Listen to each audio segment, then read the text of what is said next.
Webcast is now starting. All attendees are in listen-only mode. Greetings and welcome to the May 8th, 2019 edition of International ACAC's Webinar Wednesday series. The topic today is Big Data, How to Predict, Shape, and Enroll. My name's Eric Hyde, your webinar moderator for the next hour, and we're fortunate to have an outstanding panel of presenters who will introduce themselves in just a moment. Before they do, a couple of notes about the session. Number one, the session is being recorded and later it will be archived on the International ACAC website so that you can rewatch, share with your friends, colleagues. Number two, you're going to be asked to participate in the webinar in two different ways. So first, we're going to ask you to respond to some poll questions. So when the poll appears on your screen, please take a moment to select an answer, and it's as easy as that. Second, you're also invited to ask questions of our panelists at any time. You'll see on your GoTo dashboard that there is a questions box. To ask a question, type it into that box on your control panel and your submissions will come to me. I will collect the questions and we'll present them to our panelists at the end. But again, please type those questions in at any time. And with that, I will turn it over to our esteemed panel for introductions. I guess I will start. My name is Bo Benson, and I am Senior Associate Director of International Recruitment at Northeastern University in Boston. And I'm Clay Hensley. I'm a Senior Director in charge of International Higher Ed Outreach with the College Board. Hey everyone, I'm Pamela Kelly Wetzel. I'm Head of University Advising at UWC Southeast Asia in Singapore. Good morning, everyone. My name is Katie Korhonen. I am the Director of Global Admissions Evaluation and Strategy at New York University. And I'm Bridget Moore. I'm an Associate Director at Tufts University, and I oversee international admission there. Great. Thank you all for being with us today. And that's who our panel is. And now we just want to learn a little bit more about who you are. So our first poll question, are you joining us from the high school or university side? If you could just take a quick second to respond to that. Wow, we have a nice active group today. Very quickly voting. Okay, so it looks like right now we've got a pretty even split as far as where everyone's from. All right, so you did great on the first one, so now we're going to ask you a second one. So the second poll question, how data-driven is your current institution? So if you could please select one of the four options, and again, we'll give you a few seconds to think about your answer there.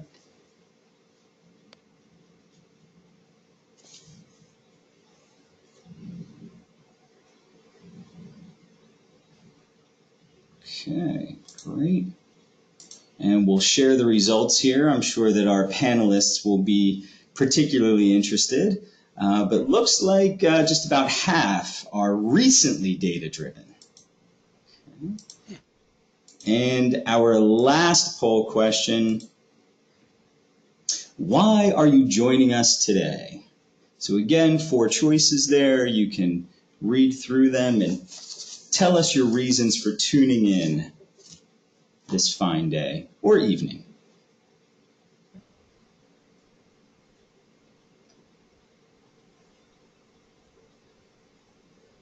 Okay. Looks like we've heard from a majority of the folks, and Not a lot of supportive members out there. Number two has it. Yep. Great. All right, and with that, we'll turn it over to Bo. Yeah, so I'm just going to kind of go over the agenda first and some goals for the session. We're really going to start by sharing information about big data, kind of predictive and prescriptive analytics to kind of give you a baseline so that you have an understanding of what we're talking about. And then we'll go into some discussion on national and international trends before we really start talking about how you can use your own institutional data. In terms of the goals, Eric, you can switch to the next one. overall, the goals for this session, we want you to better understand how data can be used in the college admissions process by both high schools and universities to develop your knowledge of trends, international, national, to empower you to access, analyze, and explore your own institutional data, to improve your strategy and performance, to make better and more informed decisions, and to essentially share some best practices. Go to the next one.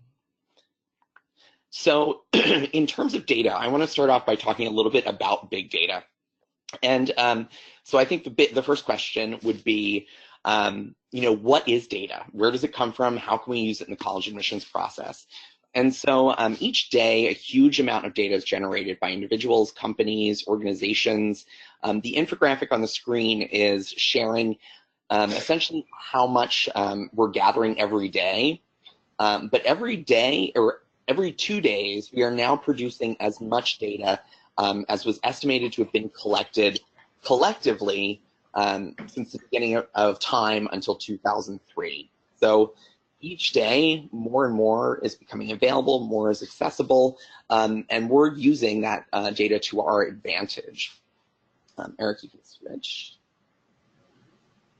So the great thing with big data, it has no agenda. There's really, it's non-judgmental, non-partisan. It simply reveals a snapshot of activity. And the bulk of big data comes from pretty much 3 primary sources. And that would be kind of social data, which is generated from your Facebook likes, your tweets, your retweets, comments that you've made, general media that you've uploaded across platforms, things like Google Trends and whatnot. That's all collecting social data. Machine data is generated by equipment, sensors, and even weblogs that really track your behavior. And then transactional data, and that's generated from daily transactions that take place both online and offline. So invoices, payments, records, whatnot, are all considered to be data. Eric, you can go to the next one. Now, in terms of this idea of data analysis, what you see in front of you is kind of the scope of data analysis. And so once we have these really large data sets, we're able to analyze them computationally. And that begins to reveal patterns, especially relating to human kind of behavior and human interactions. And so big data is pretty much incorporated into data analysis. And by knowing what happened in the past and then eventually figuring out why something happened in the past, we can begin to predict what's going to happen in the future. And we can even begin to make something happen. We can spot certain trends that allow us to push the right, essentially, students in the right directions. And so that last part, pushing someone in the right direction and kind of helping them to make the decision, that's prescriptive analytics. And so we then go on to get a sense, it really is, this is almost like demonstrated interest, but I would say at a different level. With demonstrated interest, you're going to a high school visit, you're going to a college visit and expressing your interest that way. This is fit from a level that you really can't even control. It's kind of all the factors are at play, and we are considering more than just your visit to campus and whatnot. We are considering your behavioral data and your demographics. So the next one is just a funny slide, but so we can move on to the next one. In terms of how universities are using prescriptive analytics in the admissions process, Eric, you can actually skip ahead to the next one and the one after that. These are just so here we have key performance indicators in the college admissions process. And so we essentially say these are kind of the things that universities look at they look to achieve these various kind of indicators. So we say by admitting the fewest eligible applicants, our admit rate, we enroll the incoming freshman class while maximizing our tuition revenue and keeping seats occupied throughout first year and until graduation. So a university that has done all of those really is seen as being successful in their mission in terms of enrolling or admitting and enrolling a student who is going to stay with them through kind of this life cycle. And then as we go on to really the next slide, you can see what that cycle looks like. If we happen to know, what happened in the past, we're able to then kind of predict Who is the type of student who is going to enroll? How do we target that student? Who is the type of student that at our institution is going to persist? They are going to be successful. They are going to graduate. They are going to be successful outside the classroom and ultimately find a job. And then they become an actively engaged alumni. So we start to look for trends, both behavioral trends and whatnot, that allow us to see who these students are within our applicant pool. Go to the next.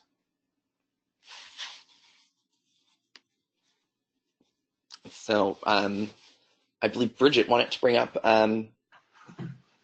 Yeah, so these are just an example of the myriad of ways that you can use data in a lot of really appropriate ways. So the first one's policy making.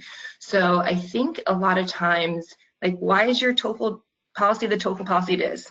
Is it because you inherited it? Is it because you actually know students are successful at that range? Has it been evaluated in the last 5, 10 years since things have changed at your institution, changed overall? Do you have an appropriate policy around all sorts of different things that are affecting decisions? Are you taking some of those for granted? So have you looked at your students from Africa and their TOEFL averages and how they've done on campus versus Latin America versus from countries in Asia or Europe? Or you're just inheriting some of these things and not thinking about it? Be really helpful for understanding, especially in a selective process when you're making these really thin cuts. Why is a 110 so much better than 109? Or really, is that 109 be just as successful? On the high school side, it's making appropriate college lists. I think a lot of this for my colleagues has been more anecdotal in the past, or saying, I know this is how a student would do. Obviously, there's Naviance, things like that.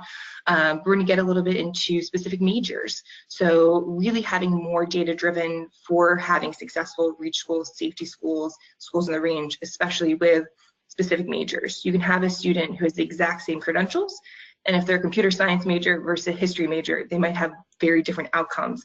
So you don't have data supporting that. It's harder for you to do your job, but I also, at least what I hear from my high school colleagues, having that information is also helpful with buy-in from parents and other stakeholders in that process to be like, this is why this is on the list, this is why I advised it not, versus being the mean kind of person who said, this will never happen. And I think when people are most successful and use it the most is where and when to go for travel. I think that's something that people typically have more access to at their fingertips, and really knowing, and in part because it's so budget tied, that people really are using data really successfully there, but essentially thinking, are we going to these places for the right reasons? Does it make sense?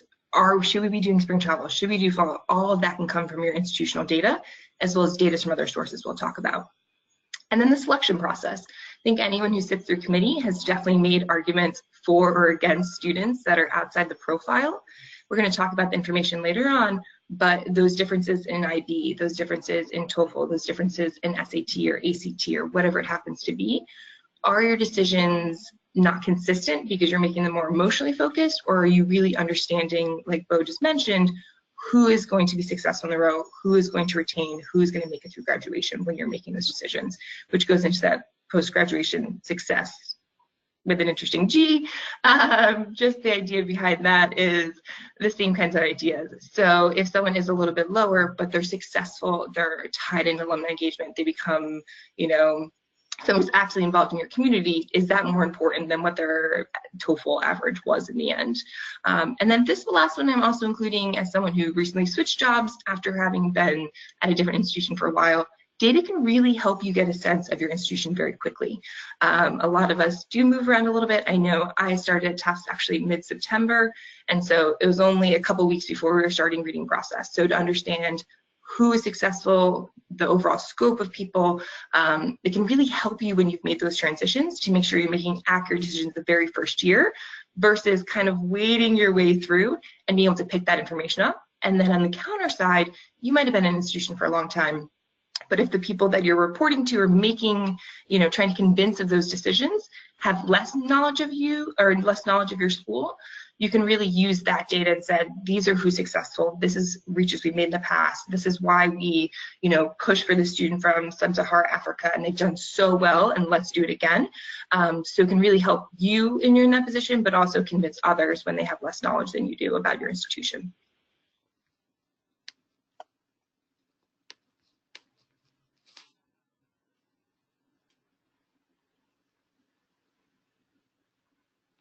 And I think we can begin with the next slide, Eric.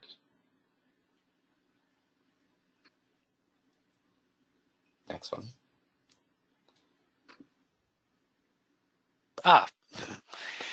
So Bo wanted me to talk about some of the larger sources of data out there, especially the big data sources that can inform student mobility, information about student mobility decisions. So this is from OECD and UNESCO Institute of Statistics, and it's the number of foreign students enrolled in millions in tertiary education, and that number continues to grow.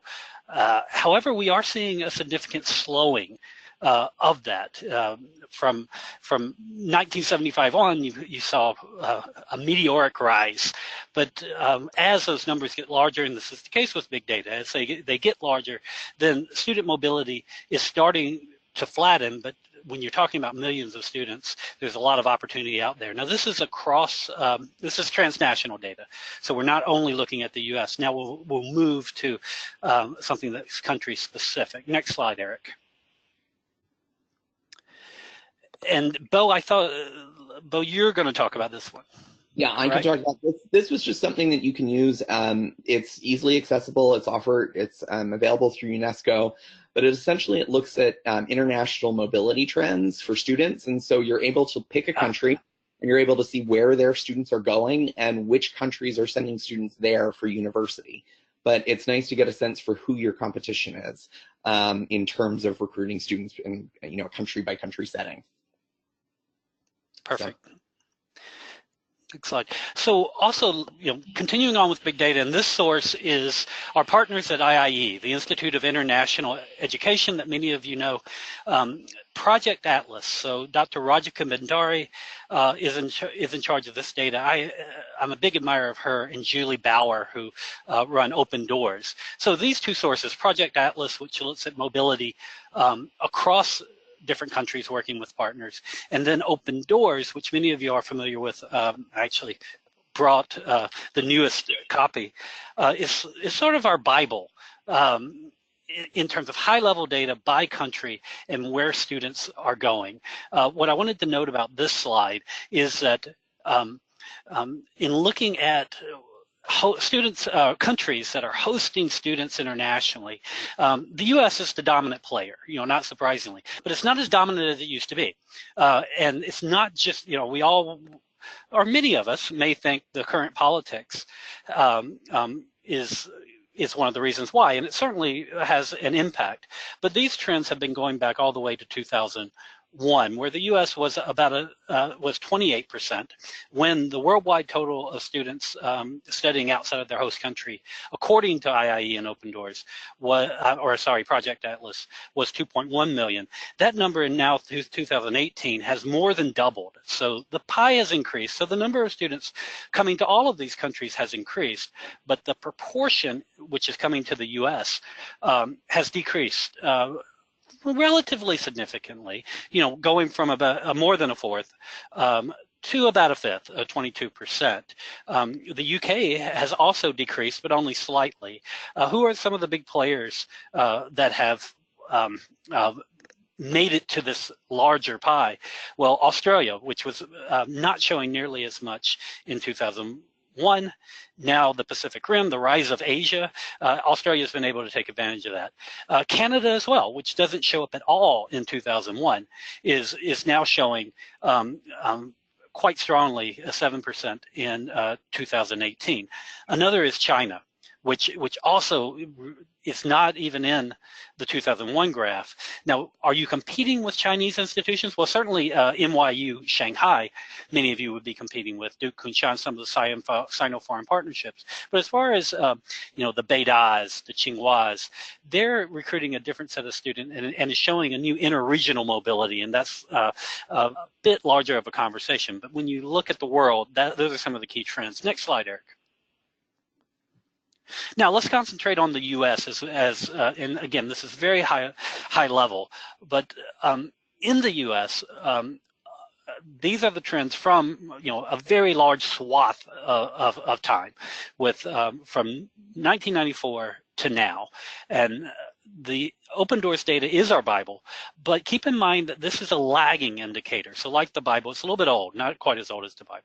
That was a joke. Bo laughed. Great. And so this is what is about a year and a half old in terms of what you're seeing, but you are seeing individual students on U.S. campuses enrolled in degree programs. So that's what this is monitoring. And we continue to grow. Undergraduate grew very slightly, less than 1% from 2017-18. After that big jump, you can kind of look at, politics and history is just embedded in this graph with, look what happened after 9/11 and the Iraq War, a trough and a dip. And then what happened in 2008, 2009, you're having the recovery, you're having the election of Barack Obama, which signals to the world that the U.S. is open again to international engagement. But what else is happening? The rise of China, in particular, the rise of that middle class who can pay for undergraduate education that just jumps up. And as we start to flatten, China still plays a significant role there with graduate degrees going down. Now, keep in mind, this is a year and a half away, and we already know through SAVIS data that those undergraduate numbers are going to start to decline slightly overall, but some of your institutions, because this is big data, may be feeling it harder than others in terms of that decline. Next slide, Eric. Yeah, and that's what I was referring to there. So in terms of IIE, this was released back in the late fall, which is new international student enrollments. The SEVIS data from the U.S. Department of State, or Homeland Security, was released just last week. And Karen Fisher, whose blog I hope many of you follow, wrote a lot about that. But this is what's a little bit scary. This is the first time in a while, in a very long time, that new international student enrollment to the U.S., both in undergraduate and graduate, and we're most concerned about undergraduate, I think, among the international ACAC community, but graduate as well, are seeing some, very distinct downturns. Next slide. And I would, want to go through this quickly, but Bridget, Katie, Bo, on your individual campuses, are you hearing? What are you seeing? So, we're fortunate enough. Our applications from international students increased quite a bit this year. Enrolled students are up. So we actually are up in the areas that I would like us to be up, and down in the areas I wanted us to pull back on. So we actually, everything came out looking good. Yeah, I would agree with Bo. I think at NYU we saw another successful year enrolling international students. We were up a fair amount, right around 2,000 or so applications, just around 10 to 12% in terms of overall, international applications to NYU across the 3 campuses. And similarly to Northeastern as well, we, were very pleased with the quality of the applicants we were seeing. So it was a good year for NYU as well. Yeah, we're not to ruin this train, but yes, we're also up still, so on the same page there. I think one thing that has come across that other people have mentioned is sometimes up in surprise areas. So I know other colleagues have talked about some of the bread and butter might be either staying more the same or declining, or depending on how leaps and bounds we'll have in the last couple of years, but really kind of pockets of burst from places that they weren't expecting. And sometimes that's what throws you off the most, because you haven't been to those places, it hasn't been an area, but definitely growth in different places, but a little more slower growth in some of the more traditionally larger leap areas. And as we transition to Pamela to talk more about these trends from a K-12 perspective, I wanted to note, not only because I have your data that I'm not surprised by your answer, but I'm also not surprised by your answer because the idea that these impacts, and again, when you're looking at big data, these are the aggregate. You guys are, all on the East Coast. You're all on that I-95 corridor. You're all relatively large privates with relatively high ranking and international profiles. In that sense, we're seeing that the rich, especially the coastal rich, are getting richer. And whereas some of our our members, some of our higher ed institutions that maybe aren't as coastal, aren't as prominent. So that's where you're seeing the more downtick, or the more distinct downticks, and the need to use data to be more creative and innovative. Okay. And I would just echo what Clay was saying from the international high school perspective. We're seeing trends that are lower in the US, but your institutions, a particular strata of institutions, there's actually growth. So fewer students are applying in the US generally, but more students are applying to the same group of institutions. So what we're seeing is a narrowing of interest in the US, so that students are only interested in spending the money or taking the chances with safety, security, politics, if they can get admitted to a certain range of universities. So that's an interesting trend that I have I've seen. I would say, looking at the slide on the screen here, we've definitely look at big data. It's very interesting to see global trends, and this is definitely being demonstrated at our school in terms of growth and interest in engineering, business, and maths and STEM majors. This is not just in the US, but around the world. We're seeing more and more students. So we look at data from our institution at this level, big data. It drives a few things. It drives some curriculum decisions. So we might add, we recently added computer science at the IB level in our curriculum because we were anticipating a trend, and that's the take up for that has been tremendous. We're now looking at things like IB sports science because we're noticing students' interest in the sports sciences, physiotherapy, sports-related majors. So we look at this data trends. It informs some of our curriculum decisions. It also informs some of our counseling offices' decisions to make how to spend professional development money, how to spend what fly-ins to attend, where to spend our travel dollars. As we see students interested in different majors or different countries, we want to get up to date with what our students are interested in. First slide is sort of the breakdown of majors that were popular 10 years ago. And you can see engineering and business were very popular. But if you go to the next slide, you can see in the last 10 years, there's a bit of a switch. Engineering, business, math, and computers continue to be on the rise. I would say in our institution, design thinking, data analytics, there are certainly some trends in terms of what students are interested in, systems thinking. The number of majors that are available is proliferating. So we as counselors have to stay up to date with that as well, because there are many majors that were not even available 5 years ago. So I would say that's a trend that we're seeing, is that we need to be more aware of what is available and curate those opportunities for our students.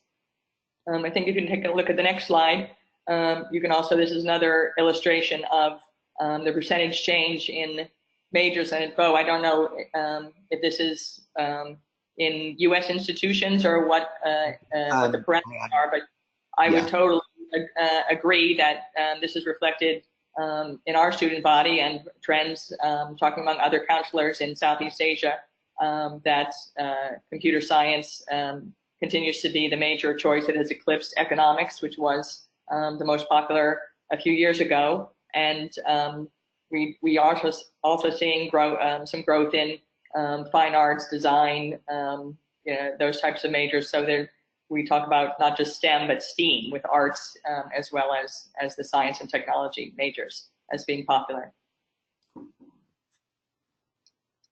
All right, and going to the next slide, I think I'm passing it over back to you, Bo. Yes, so it's the idea that we've been able to look to see where students have come from in the past, where they're currently coming from. Eric, you can go to the next slide on this one. And so we want to now know, where will they come from? Where are students going to be coming from in the next 10, 15, 20 years? And so the image that you see now on the screen, these were the countries where the top 30 largest cities in the world were located in the year 2000. So they're kind of spread out. You have countries in Africa, Europe, Asia, the US. But Eric, if you go to the next slide, The next slide shows the countries where the top 30 largest cities in the world will be located 15 years from now.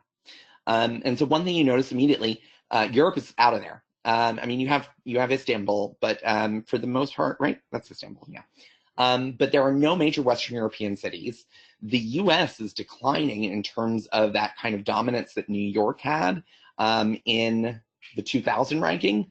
By the time this next ranking comes up, New York will be the only city ranked in the top 30 in the US. Yet you have 12 cities between China and India, as well as kind of the growth in urban areas in Africa. But you have to complement that with other data, because I'm not just going to start sending, you know, all of my recruiters to these specific countries, anticipating that everyone will have students for us to kind of recruit. So Eric, if you go to the next slide, it's also about looking at it from a development kind of standpoint. So this is the Human Development Index. It's produced by, I think, UNESCO. But essentially the countries that are the darkest shade of blue, they are what are considered to be developed nations. And then as you get a notch lighter, those are the countries that are still developing. And so they're the ones that you really want to focus on, because they are going to be the countries, you know, in the years to come that have the population, if you look at kind of population as well, but B, they're also going to have, they'll have the kind of support systems in place in those countries to essentially educate a student, get them through from kind of K to 12, prepare them for college, and ultimately allow them to end up being able to afford the cost of education here in the United States. So you can kind of see, if you look at the two maps, the last one and this one, kind of overlap them, you can get a sense for where students will be coming from in the next, I would say, 10 to 15 years. You can go to the next slide. Okay, so I believe I'll be taking over from here. So this slide is actually one that Bo put together in terms of Northeastern and their growth in China. You can see specifically that obviously the big pockets on the East Coast, Beijing, Shanghai, and a little bit down in the south in Guangzhou is really where they're seeing the biggest numbers of applications to Northeastern. I would say at NYU, I can definitely emulate that. We see really big pockets. We do a lot of recruitment in those three big cities, but I think it's important to know that, as the slide says, one size does not necessarily fit all when it comes to Chinese recruitment. The same thing goes to maybe your recruitment in places like India or maybe South Korea, where we're seeing huge pockets, huge numbers of students that are applying to U.S. institutions. So what we like to do at NYU is really have a lot of boots on the ground in China. We have a very, I guess, this would be a good case study for, you know, how to kind of maybe change the way that you're thinking about recruiting in China. Instead of just maybe sending one person who does all of East Asia or all of China to China, maybe think about sending, you know, multiple individuals to different parts of the country, because we are going to, you know, there's a little bit of a slowdown in terms of those applications to the U.S., but I think if you're going into different pockets, trying to find different types of students, you'll definitely start to see more interest in your different institutions. And so that's something that we've definitely done at NYU. As I'm sure many of you know, we have 3 campuses in New York, Shanghai, and Abu Dhabi. We actually recruit separately for the 3 different campuses. So New York, we do have a couple of recruiters who go to different parts of China. In Abu Dhabi, we actually work with the Institute for International Education. They have 4 individuals that recruit for us all throughout China, and they're able to get into all kinds of local public schools, private schools as well, to really kind of develop those strong relationships with students and counselors, to really, of course, share important information about our campus in Abu Dhabi. And then for NYU Shanghai, it's a little bit different. We are only working with students that are on the Gaokao track. So we're only going into public schools.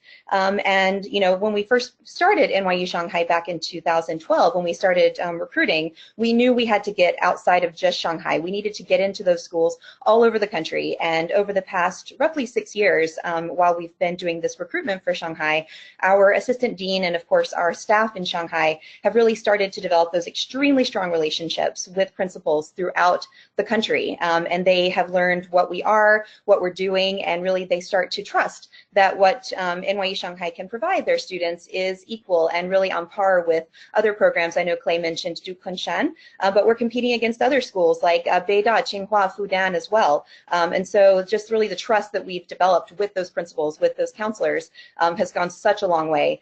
And when you start to think about how you might want to reshape your Chinese recruitment, really what you can do to enhance it and, you know, potentially try to get more applicants from China, China.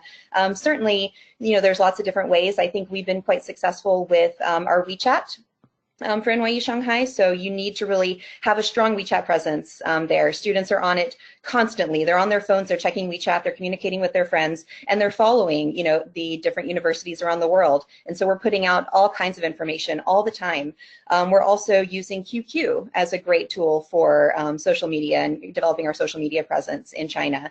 Communicating with parents is so important, because many times when we go into these high schools, we actually don't see students because they're too busy studying for their Gaokao exams.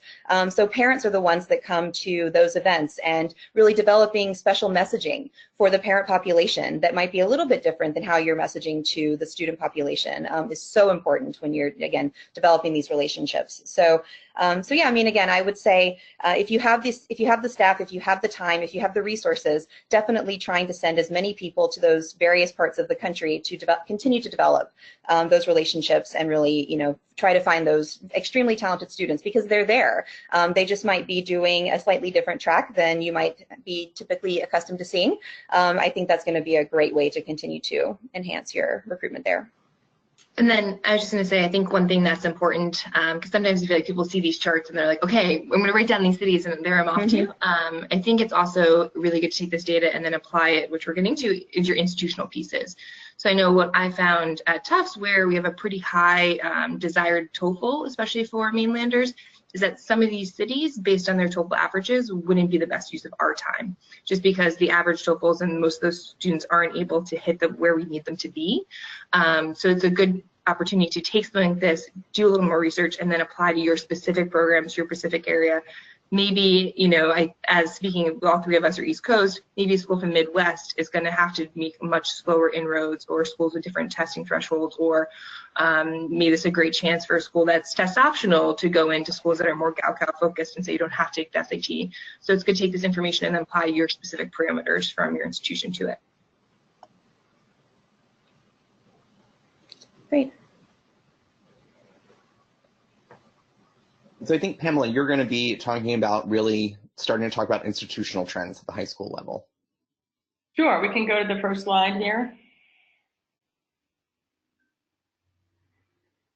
Okay, now at a high school, obviously, we don't have big data the way you institutions might be able to collect data on a national or international scale, but we still use data that we have to try and identify trends and patterns to help advise our students. And like Bridget mentioned earlier, the main focus of this is to help students develop appropriate college lists. So we're trying to help students identify what schools they might be successful in for their academic range. And we collect this data from Naviance. We'll soon be collecting it through Maya Learning, but what we do is we essentially download reports from Naviance, from our platform where we collect data. We use for the GPA, we substitute the IB predicted grade because we don't calculate a GPA at our school. But we essentially sort our data by university, first by the IB predicted grade out of 45, and then by the highest ACT or SAT score in the subject test.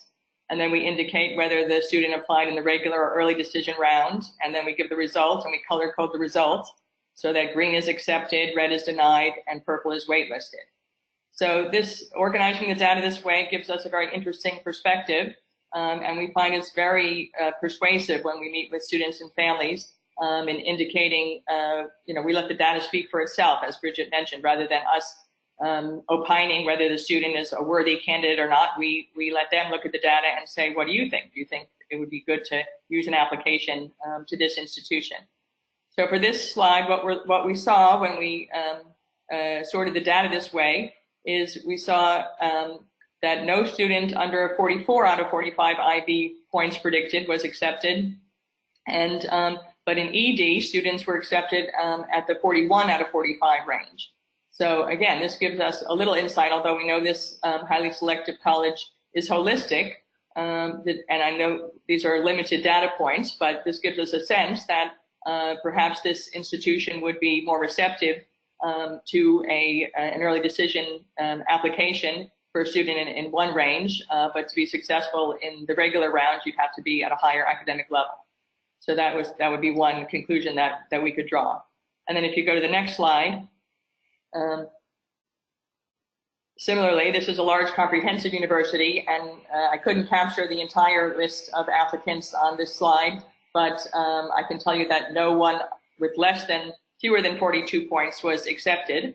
So again, while we understand the concept of holistic admissions, sometimes looking at large blocks of data can help you identify a threshold or an implied threshold. And this is a very popular university that our students apply to. But when they learned that really in the past year, no one with fewer than 42 points was accepted, it helps manage expectations and curate students' lists so that they have some realistic options on their list. So this is one way in which we use the data culled from, they do appear as scattergrams for Naviance, but we found sorting it in this manner and color coding it is a very effective way to sometimes perhaps move families who are stuck on particular universities, or at least have them add some less selective universities to their list.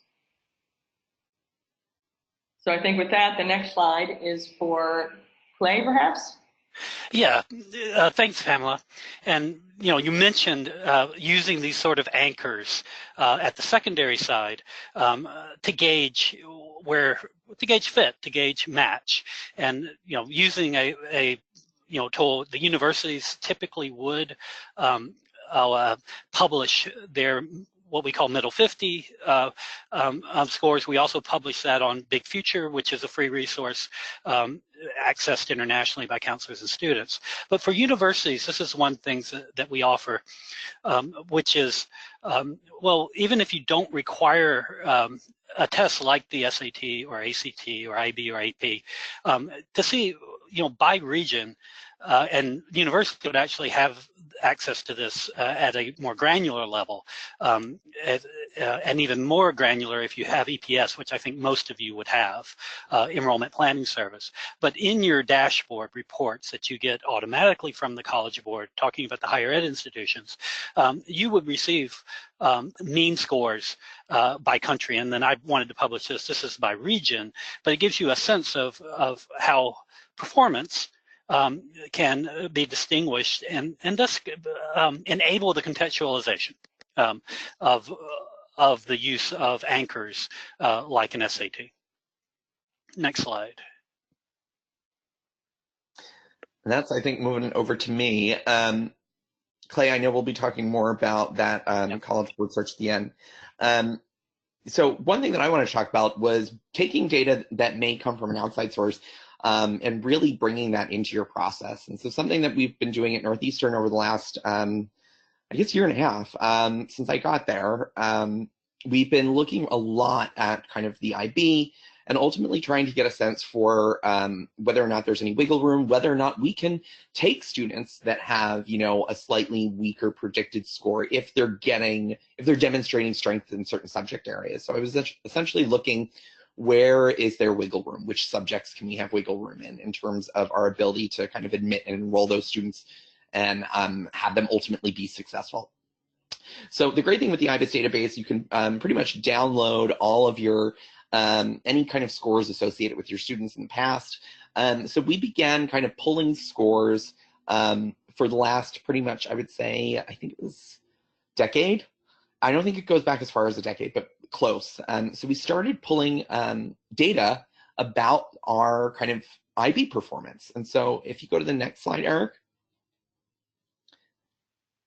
then what we were able to do, we were able to incorporate those students. We were able to pull in other data that we got from our registrar's office, which was first year GPA. And so I would say the trend is pretty obvious when you look at this. As we were doing this, I was terrified that it was going to come out looking, not as perfect, but I will say it came out looking exactly like I had hoped it would. But you can see this kind of clear trend of the higher your predicted IB score, the higher your first year GPA.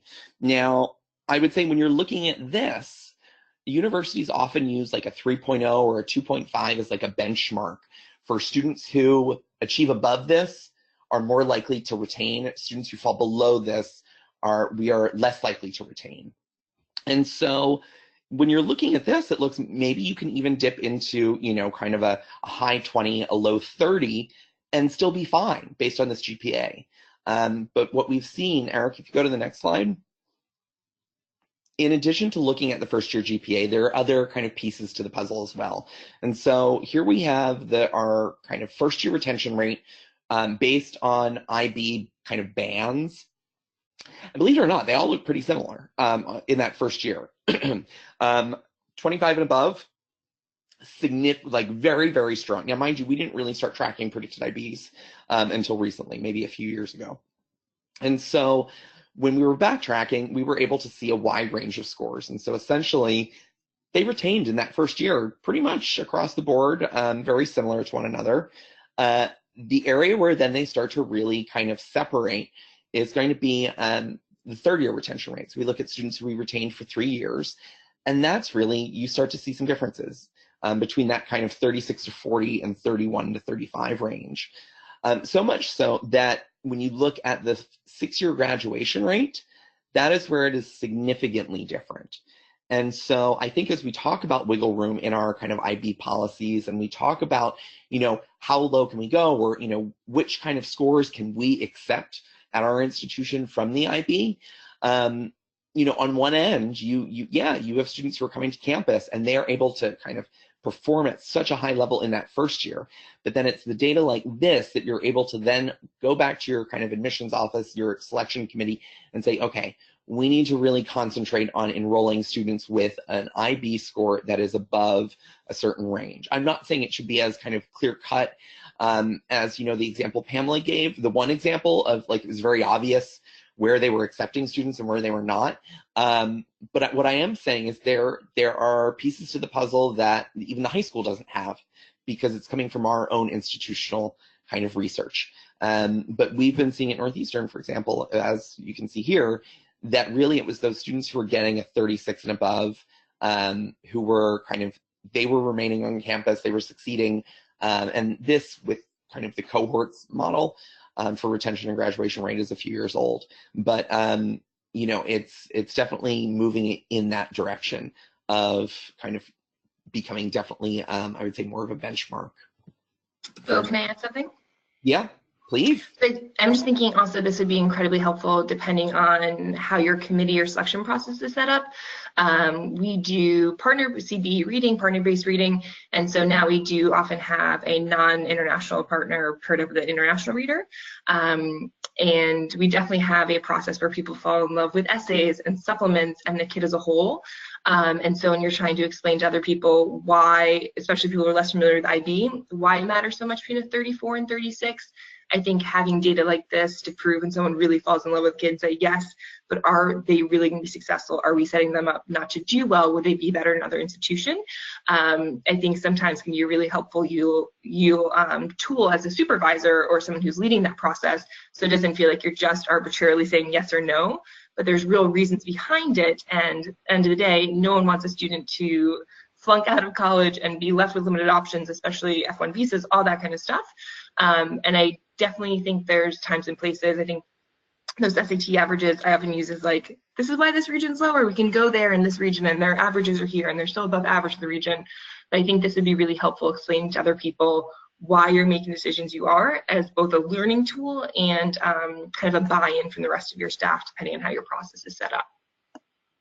If I could just jump in here, I'd like to say from the counselor perspective, at our school, we take high-need scholarship students from developing countries, and again, their IB predicted may not be evidence of their true potential. So we really appreciate it when schools like yours, I understand that the danger of big data is that everyone turns into a number, but do not let go of the holistic process, we would plead, because we have seen cases, and maybe our counselor references can bring this to light, where someone's predicted grade, is not evidence that they would not be retained or successful at university. So we really appreciate that you guys can see the data can help you see a threshold, but don't lose sight of the fact that there are individuals who can really break through these patterns.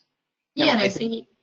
Oh, I was going to say, I think it's important to note, this is not necessarily, you shouldn't be using this information to essentially inform selection. I would say, I mean, you can, but I would say the more important piece is you need to use this information to determine, which students are going to get additional support if you admit them into your class. If you are looking at kind of financial modeling and financial aid, who are the students in this kind of zone that are going to need kind of the added layer? So I don't see it I don't see it completely as a selection tool, although I would say a lot of people are using it as a selection tool, but I would say it's more of a place for us to identify who needs the support. And I think there's no one selection tool. And so I think you also break it down more. So I was thinking about that last load with the SAT, and I guess something that was really helpful that we did this year's institution is before we started reading, we had, I think College Board came in and literally said, here's averages for first generation students. Here's averages for rural students. Here's averages for this population, this population. And so at some points, Tufts has a pretty high SAT to the point where I'm like, what is the cap anymore? It feels like they're crazy high. But here's a student who might be 150, 200 points below our average, and they're way outperforming their peers at that rural school. They're way outperforming other first generation students. So for me, I always put, it's always the context. And so something like this could be, I would divide it up more. I would divide it up maybe by a financial aid, those who are seeking, and then those from different areas. So, and usually I think that's presentation. What? We only have an hour-long presentation. Right. I divided up. Right. This can and I would just double down on that, Bridget, or reiterate that everything is contextual. It's important to have control groups and know the number. So even Bo, I'm sure that Northeastern gets a significant amount of students using the IB, but still in terms of where that, what you can extrapolate from what many would consider a relatively low number, if it's not controlled for is important to look at.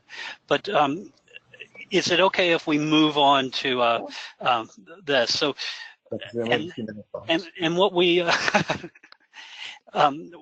in leveraging your own international data to complement bigger data, I just wanted to quickly highlight some free resources. They happen to be provided by the College Board, but there's other organizations that provide things like this, also at no cost.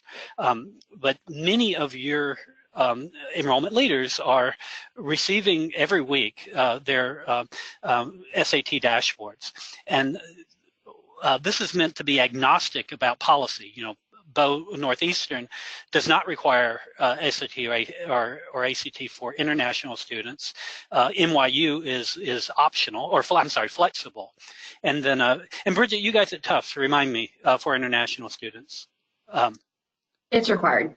Required. So we have a range. So, but regardless of that, the data is important to look at your trends versus your peers and what's out there as a whole. And so what I circled here is, and this is a made-up university. This is fictional, but this shows what your leaders are receiving every week that they should be sharing with the international staff that breaks that out. Now, the SAT scores are only a proxy. They're a proxy of interest, of demonstrated interest. They're a proxy for student mobility, but they're a leading indicator rather than a lagging indicator. Next slide. Eric, yeah. And then in that same report, though, it actually breaks down every country. So you can see what is the full market and what are those average scores within that country. You can also build a report within our enrollment planning service, which at least the 3 universities here, I know that you all subscribe, and most US universities subscribe to this service. Outside the US, it's a little bit less used, so apologies for those of you outside the US that wouldn't have access to this. But if you're already subscribed, I find that the international reports are underused, or there's lack of awareness among many of the international staff, whereas among the domestic staff, they're constantly using this resource. But what I did was just circle how you can build a report that gets to both the averages and the participation data that can give you key indicators, can be a proxy for student mobility. You can also actually, if you want to know Northeastern's data, you can also just look up as a peer Northeastern or NYU or Tufts and see what see what they're receiving, what their average scores is, so you can so you can benchmark against your peers. Next slide. And I blocked out this data because it's Northeastern's data, but this is a report that Bo and I were running when he was in my office last week. It was a pleasure to have him. But this is in alphabetical order. Now, we didn't sort it on purpose because we didn't want to reveal to the world who is the overlap. But even at a university like Northeastern with, you know, the high international profile, you know, there were key differences when we looked at, say, all students, U.S. students, international students, and then key markets like China or India or UAE. And Bo was able to see exactly who he's competing against, what's the overlap, plus what are their average scores overall, and what is the average score of that overlap, which is also distinct. Are they higher? Are they lower? And so forth. Next slide. I think we're almost out of time. Yes. I think this essentially also gets to Pamela's point earlier, and it brings me back to the very beginning when Bo said data doesn't have agenda. Data doesn't, the numbers don't, but how you interpret it does. So where you're interpreting things, is it really meaning, hence my pun there, what do you think it means? And so Pamela, like, one of those points too is there wasn't much of a difference for graduation rates between a 38 and a 40. So if you're dying on the 40 IB predicted hill, is there a reason for that? Or that TOEFL policy I mentioned at the beginning. There's just a couple quick things I want to talk about best data practices and when you are interpreting data. So one is being aware of, everyone knows this one, but causation or correlation is not causation, right? So 100% of the people who eat bread will eventually die. That is a correlation, right? But it's not a causation. And so when you're looking at data, be careful that you're not misinterpreting it and then applying in the wrong directions, because you might be in a market that you should not be in, or admitting kids that you should be or shouldn't be based on that interpretation. Another one is to be careful is confirmation bias. So confirmation bias is essentially a bias that our mental processes go through where you are more likely to pick up on data if it fits into what you already think. So for example, I live in Boston. Boston has terrible drivers, and that's my bias, right? But what happens is when I'm driving, every time someone's a terrible driver, I say, see, we are the worst drivers, where my mind automatically ignores the time someone actually lets me take a left-hand turn, or someone doesn't taillight me, or those things. And that can be a really huge problem when you're analyzing data, is if you're buying into that, you can be really misinterpreting and misapplying your data. And then the third one is making sure you're having very specific questions. And I think this came up a little bit earlier, but definitely something I noticed last year when it was, is the US really getting hit? Are there no more international students? Are we down 40%? Are we up? And there's all these different headlines saying different things because they're asking different questions. One question was, are there less international students coming to the US than last year? That is going to give you a different number than, are there less first-time international students enrolling at four-year institutions full-time? One of those is a lot more important to me than the other and gives you very different things. So when you're doing data, you need to make sure that you're working out these confirmation biases, you're thinking about these other pieces, and they're asking specific questions. Because if not, you're going to take this data that is, you know, doesn't have an agenda and then put yours by accident and come up with bad data in the end. Next slide. I think that's it for us. Sorry, I keep dropping my laptop. Great. Well, thank you. Thank you, panelists. That was outstanding, and we all appreciate the sprint to the end. I know an hour goes very, very quickly when you have such robust information. I do want to try to squeeze at least one quick question in here. And there's a good one that popped up about sharing big data internally. So can you speak to the data that you share most often with senior management, with colleagues, with your staff? I think it totally varies, and I think it depends on the time of the year, at least for me, because, you know, if it is September and October leading up to November 1st deadline for ED1, I'm talking about app numbers, like where are we year over year? And that will continue until we hit regular decision deadline. Then as we're admitting them, how many students have deposited? How many countries can we say are in the incoming class? And then, when the summertime hits, how many of them are then saying, oh, wait, never mind, I'm going to go somewhere else, and melting. So I don't think there isn't one particular kind of report or statistic that I'm constantly providing, but it's mainly a snapshot on the overall kind of prospect, applicant, and admitted and enrolled kind of international student body. I think also training purposes. So when you're training other readers, when you're training people who might be coming across international, and then also sometimes it's other constituents on campus too. So alumni offices are trying to decide where they're spending their time, those kinds of information as well. Like, we need more of an alumni presence in these areas to support this. All of that information can be really helpful as well.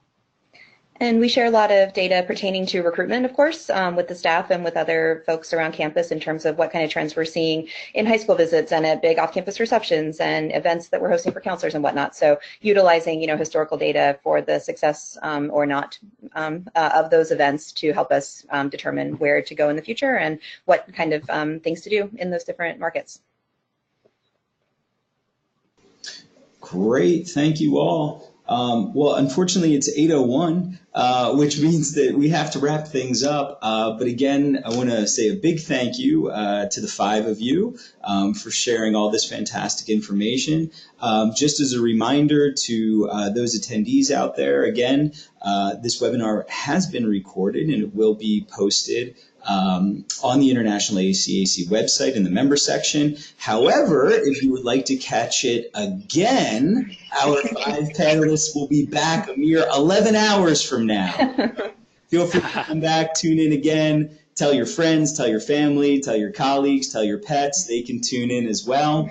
If you're not back in 11 hours, then hopefully we will see you again for the June Webinar Wednesday presentation, which is the 2019 Conference Tips for First-Time Attendees. Sure to be another great one. So with that, we will wrap up our session. Thank you again to the panelists, and thank you again, and have a fantastic day. Bye-bye. Thank you. Thank you. Bye. Mm-hmm.